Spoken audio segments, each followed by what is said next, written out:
হরে কৃষ্ণ, রাধে রাধে বন্ধুরা। গিরিধারী গোপাল সোনা চ্যানেলে তোমাদের সবাইকে সুস্বাগতম। তোমরা সবাই কেমন আছো? আশা করি তোমরা সবাই ভালো আছো গোপাল সোনা কৃপায়। আর তোমাদের গোপাল সোনাও অনেক অনেক ভালো আছে। আজকে রবিবার, এখন প্রায় একদম ভোর 5টা, এই 10 মতো হয়েছে। মঙ্গল আরতির সমস্ত সরঞ্জামগুলো গুছিয়ে নিচ্ছি। আজকে সকালে মঙ্গল আরতির সেবা পূজা তোমাদের সাথে একটু শেয়ার করছি। তাই সকালে মঙ্গল আরতির জন্য সমস্ত কিছু গুছিয়ে নিয়ে গোপুসোনাকে স্নান করিয়ে এখানে শঙ্খ বাজিয়ে ভগবানের পর্দাটা টেনে দিয়েছি। এবারে হচ্ছে আরতি করে নেব। একে একে করে ধূপ, দীপ, তারপর জলশঙ্খ, রুমাল, তারপরে তোমার একটা ফুলের থালা, তারপরে তোমার হচ্ছে ময়ূর পাখা, চামর যেহেতু নেই তাই যেইগুলো আছে মোটামুটি সেইগুলো দিয়েই ভগবানের আরতিটা কমপ্লিট করলাম। আর এই মঙ্গল আরতি করলে মন মেজাজ দুটোই ভালো থাকে। এই সকাল সকাল যদি আমি ভগবানের সেবা পূজাটা করতে পারি, সারা দিনটা খুবই মনটা অনেকটা শান্ত থাকে। আর যেদিন হয় না সেদিন কিন্তু আমার মন প্রচুর অশান্ত আর প্রচুর যেন খিটখিটে ভাব চলে আসে। মঙ্গল আরতি আরও হয়ে যাওয়ার পর আজকে সকালবেলা ভগবানের ভোগে সিমুই করে দিয়েছিলাম। সব সময় ভোগ রান্না করে দেওয়া হয় না, কখনো বাজারে থেকে মিষ্টি কেনা থাকে, সেই মিষ্টিও ভোগ লাগিয়ে দিই।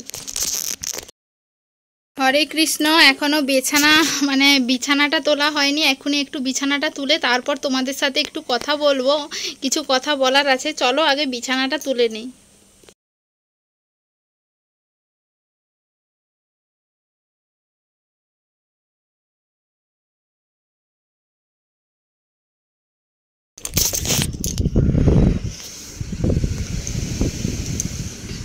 বিছানাটা তুলে নিয়েছি, ওই মশারিটা তুলে দিয়েছি, আর হচ্ছে বালিশগুলো একটু ঠিকঠাক করে দিয়েছি। আর আমাদের ঘরে চাদর কিন্তু পাতাই থাকে, চাদর কিন্তু তুলি না। ফ্যানটা আবার কেন জানি না খারাপ হয়ে গেছে, চলতে চলতে বন্ধ হয়ে গেল। এই তো আবার চলছে। ভগবানের সেবা পূজা তোমাদের সাথে তো মঙ্গল আরতিটা কীভাবে করেছি শুধু সেইটুকু ভিডিও ক্লিপ নিয়েছি। তারপরে তো ভিডিওর স্টোরেজ ফুল হয়ে গেছিলো, ভিডিও অফ হয়ে গেছিলো। যাই হোক, আবার কিছু ভিডিও ডিলিট করতে হয়েছে।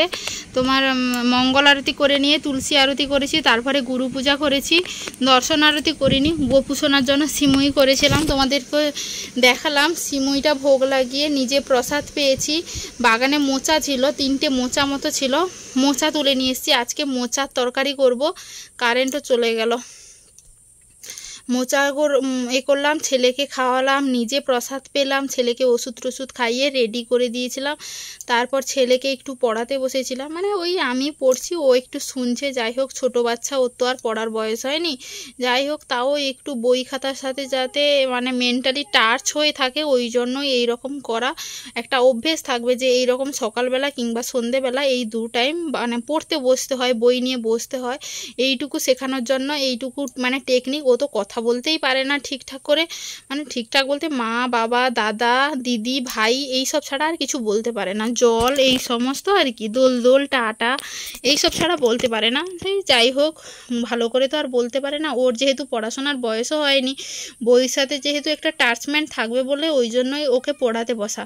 তারপরে হচ্ছে ওকে পড়িয়ে ওকে ছেড়ে দিয়ে, গরু বের করা হয়নি, দেরি করে বের করেছি। সকালে না হলে পূজা করতে যেহেতু দেরি হয়ে যায়, সেই ভেবে গরু বাছুর বের করলাম, গোয়াল পরিষ্কার করলাম, গরু বাছুরকে খেতে দিলাম, জল খাবার দিলাম।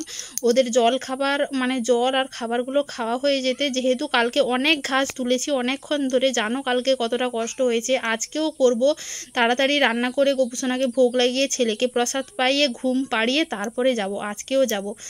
দিয়ে হচ্ছে তোমার ওদেরকে যে ঘাসগুলো ছিল বা গরু বাছুরগুলোকে ঘাসগুলো দিয়ে এসে বসছি। আরও রান্নাঘরটা নেতা দেওয়া হয়নি। একমালা জব করব একটু ফ্যানের তলায় বসে। তারপরে হচ্ছে যাব রান্নাঘরগুলো নেতা দিয়ে, তারপরে হচ্ছে সবজি আমান্য করতে বসবো। যদিও গরু বাছুরের কাজ, এই সমস্ত কাজ তোমাদের সাথে শেয়ার করতে পারি না, আসলে অনেকটা তাড়াহুড়োর ভিতরে যেহেতু সব কাজ করতে হয়, ভিডিও করতে গেলে একটু সময় লাগে। তার ওপর ছেলে আছে, ফেলে দেবে স্ট্যান্ডটা, তার ওপর কালকে তো স্ট্যান্ডটা ভেঙেই গেছে। কি আর করব, ওর উপরে থেকে যতটা পারি ভিডিওটা করার চেষ্টা করব। ভেঙে গেছে আর কি করব, ওটা এমন ভেঙে গেছে, ওটা সারানো যাবে না চেঞ্জ করা ছাড়া। মোটামুটি জানি চিট দিয়ে একটু জুড়িয়ে রাখবো, কিন্তু এমনভাবে ভেঙেছে ওইটা, মানে চিট দিয়ে যে সেটটা করব সেই সেটের জায়গাটাই ঢুকছে না, জিনিসটা এমনভাবে ভেঙেছে। কি আর করা যাবে, এই তো এসে বসলাম। এক মালা সকালে জব করেছি মাত্র, আবার এক্ষুনি এক মালা করে নেই, তখন আবার যদি সবজি আমার না করে আবার না হয় 2 মালা করে রেখে দেবো। এইভাবে অল্প অল্প সময় বের করে মালাটা জব করতে হবে, না হলে কিছু করার নেই। সব কাজ তো গুছিয়ে সুজিয়ে করতে হবে, একটু সময় লাগবে, কিছু করার নেই। অনেক দিন ধরে মানে এই সমস্ত কাজ টানা তো একা হাতে কখনো করিনি, প্রথম যেহেতু করছি তাই একটু অসুবিধা হচ্ছে। হোক অসুবিধা, কিন্তু ঠিকঠাক মানিয়ে গুছিয়ে নেব। ভগবান সেই শক্তি আমাকে প্রদান করুক, যেন ভগবান শক্তি এবং ধৈর্য দুটোই যেন আমাকে দেয়, যাতে আমি খুব সুন্দরভাবে খুব ঠান্ডা মাথায় সমস্ত কাজগুলো, সংসারের সমস্ত কাজগুলো নিজে হাতে একা সামলাতে পারি। তা বাদেও ভগবানের সেবা নাম জপ সেটাও যেন আমি খুব সুন্দরভাবে করতে পারি। ভগবানের কাছে আমার এইটাই প্রার্থনা। আর তোমাদেরকেও বলছি, তোমরাও একটু মানে আমার ওপর একটু আশীর্বাদ করো, মানে আমি যেন খুব সুন্দরভাবে সংসারটা সামলে উঠতে পারি। যাই হোক, চলো সারাদিনে কী কীরা করি, রান্না করি, সব কিছুই তোমাদের সাথে শেয়ার করবো টুকিটাকি করে। হরে কৃষ্ণা। এই যে বসে পড়েছি মোচা নিয়ে, এখন হচ্ছে মোচাটা ছাড়াবো। মোবাইলটা সেট করছিলাম, একটু একটু পড়ে গেছিলো। এই নৌকার মতো মোচার জিনিসটা ছাড়াতে বেশ দারুণই লাগে। মোচাটা ছাড়িয়ে মানে মানে বানাতে যেইটুকু সময় মানে লাগে আর কি, এইটা বানাতে সব থেকে বেশি সময় লাগে, তাই আগে থেকে করে রাখা ভালো। যতক্ষণ না পুরো সাদা অংশটা দেখা যায় ততক্ষণ অবধি কিন্তু ছাড়িয়ে রাখতে হবে। আমার দেখতে পাচ্ছ হয়ে গেছে। এবার হচ্ছে আমি বটি নিয়ে বসে পড়েছি, আর এখানে হলুদ জল করেছি। যেহেতু একটা কষ থাকে, সেই কষটা হাতে লেগে গেলে উঠতে যায় না, তাই এইটা যদি হলুদ জলে ফেলে রাখা হয়, আবার হাতটা একটু ডুবিয়ে নেওয়া যায়, তাহলে হাতে আর সেই রকম আর কষটা লাগে না। আর 2 জন মানুষ খাবো, এত বড় মোচা মানে একবেলায় খেতে পারবো না, তরকারি রেখে দিতে হবে প্রসাদ, মানে সেবেলা খেয়ে নেব।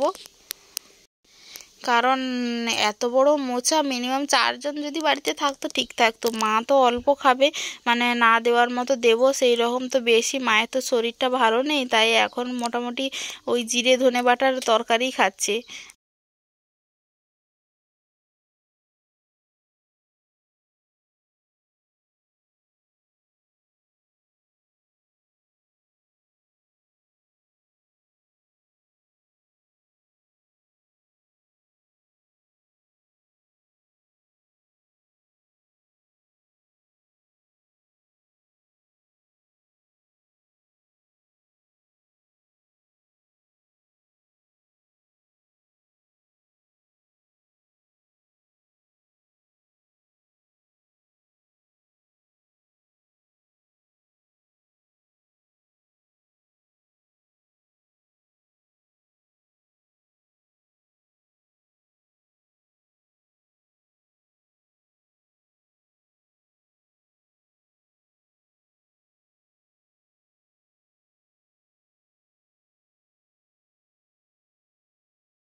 যাই হোক, ঘাটে ফেলেছি এক গাদা বাসন, দেখতেই পাচ্ছ কত বাসন।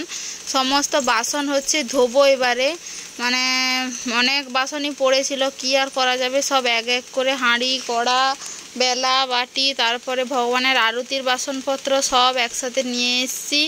কয়েকদিন তো পিতাম্বরের পাউডারটা ছিল না, কালকে দাদাবাবুকে নিয়ে আসতে বলতে একটা ছোট প্যাকেট এখান থেকে কিনে দিয়েছে। আমি পরে তখন কাঁথি যাই, তখন কিন্তু বড় প্যাকেট নিয়ে আসবো। আর আজকে কিন্তু ওয়েদারটা মানে এত মানে কি বলবো, এত মানে ঝলমলে রোদ্দুর, প্রচুর রোদ্দুর। যেদিন বৃষ্টি হবে তো হবে, আর যেদিন রোদ বেরোবে একদম মানে কি মানে এত গরম। কয়েকদিন ধরে যে এত রোদ্দুর উঠছে, মানে মানে গোটা ঘামাচি হয়ে গেছে, এমন অবস্থা। এই গরমে এই যে এত কাজ করতে হয়, এই জন্য কিন্তু আরও বেশি ঘামাচি হয়।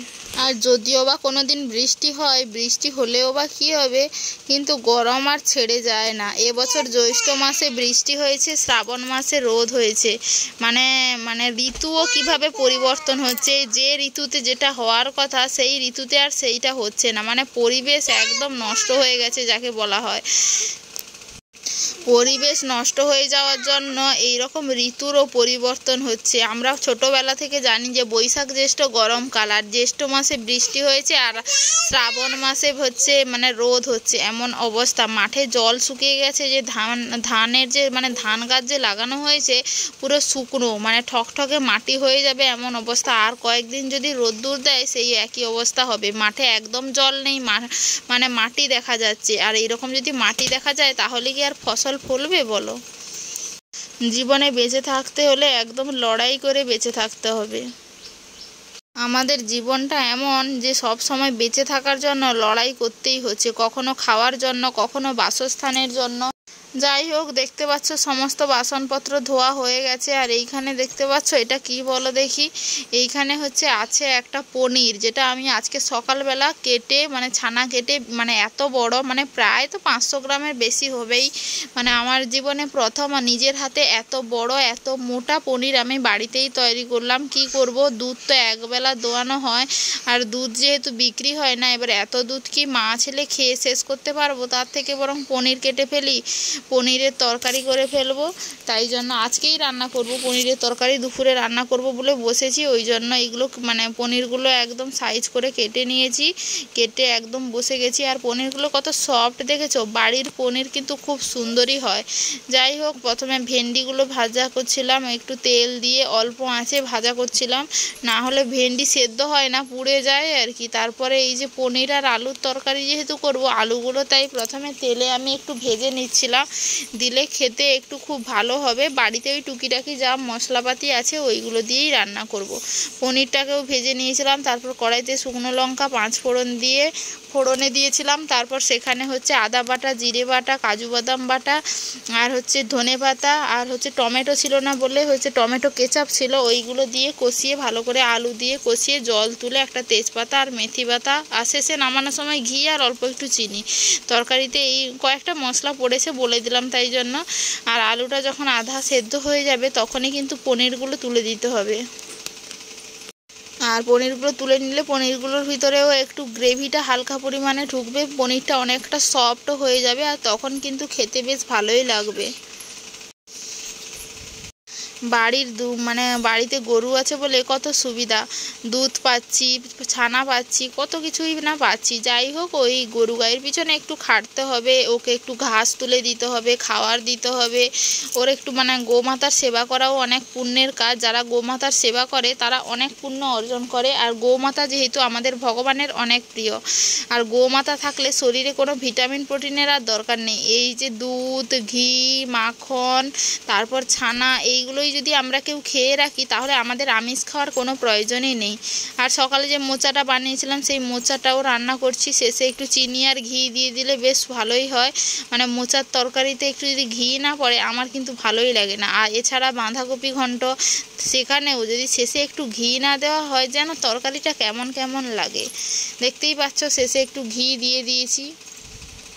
আর তোমরা কে এইরকমভাবে মানে মোচা রান্না করো ঘি দিয়ে, অবশ্যই কিন্তু কমেন্ট করে জানিও। আর এই ঘিটা সেদিন যে বাড়িতে বানিয়েছিলাম তোমাদের সাথে ভিডিও শেয়ার করেছিলাম, সেই ঘিটাই কিন্তু দিচ্ছি, খুব সুন্দর হয়েছে।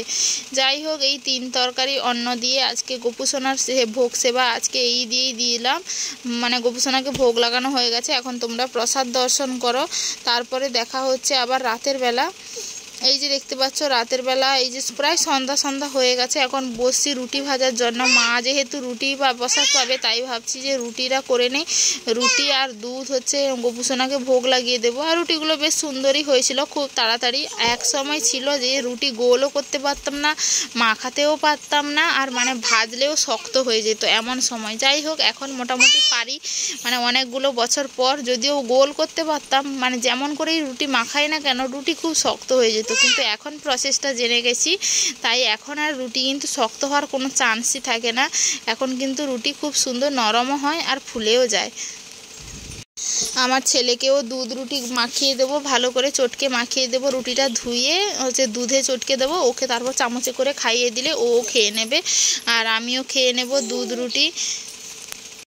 আর যেহেতু সারাদিন অনেক পরিশ্রম গেছে, তাড়াতাড়ি শুয়ে পড়বো খাওয়া দাওয়া করে, না হলে কিন্তু আজকে সত্যি কথা বলতে আজকে সন্ধ্যাবেলা প্রায় 6টা 6:30টার সময় আমি চান করে এসছি।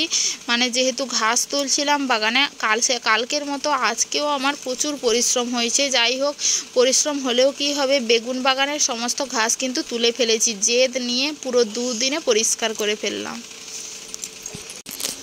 আসলে জেদ থাকলে সমস্ত কাজই সম্পন্ন হয়। সেইটা যে মানে কোনো কাজ হতে পারে, কোনো ভক্তি হতে পারে, কিংবা কোনো লক্ষ্য হতে পারে।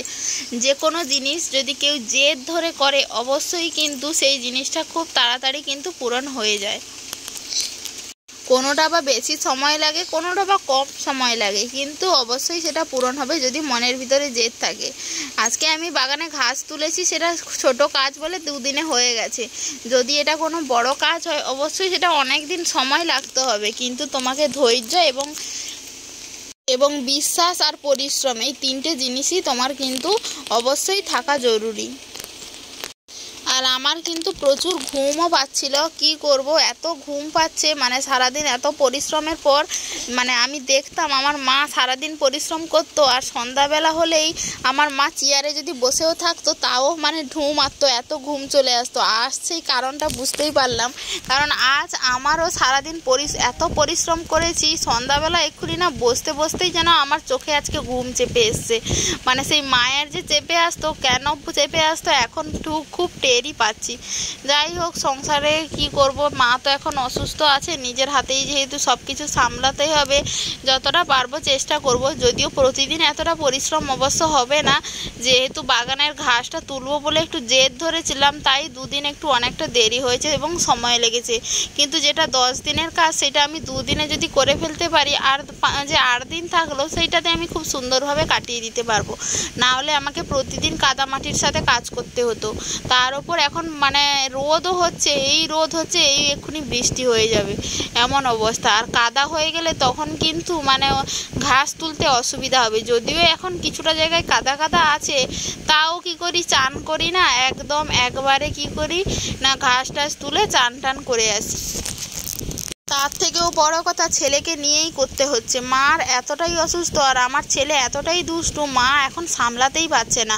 মানে ছেলেকে আমাকে নিয়েই হচ্ছে কাজটা করতে হচ্ছে। আর মা যেহেতু শুয়ে আছে, ও মার কাছে যদি থাকে তাহলে মায়ের উপর শুধু লাদালাদি করে, ওই জন্য মায়ের আরও বেশি কষ্ট হয়। তাই ছেলেকে নিয়েই ঘাস তুলতে হয়েছে অনেক কষ্ট করে। ও তো জানো, এদিক পালাবে ওদিক পালাবে, এখান থেকে ধরে নিয়ে আসতে হবে, ওইখান থেকে ধরে নিয়ে আসতে হবে। কী আর করা যাবে, ছোট বাচ্চা নিয়ে যেন খুব সুন্দরভাবে সংসার এবং ভক্তি জীবন দুটোই করতে পারি, সেইটুকু আশীর্বাদ করো তোমরা। যাই হোক, আজকের ভিডিওটা বেশি বড় করবো না। ভিডিওটা ভালো লাগলে অবশ্যই লাইক কমেন্ট শেয়ার করতে একদম ভুলো না।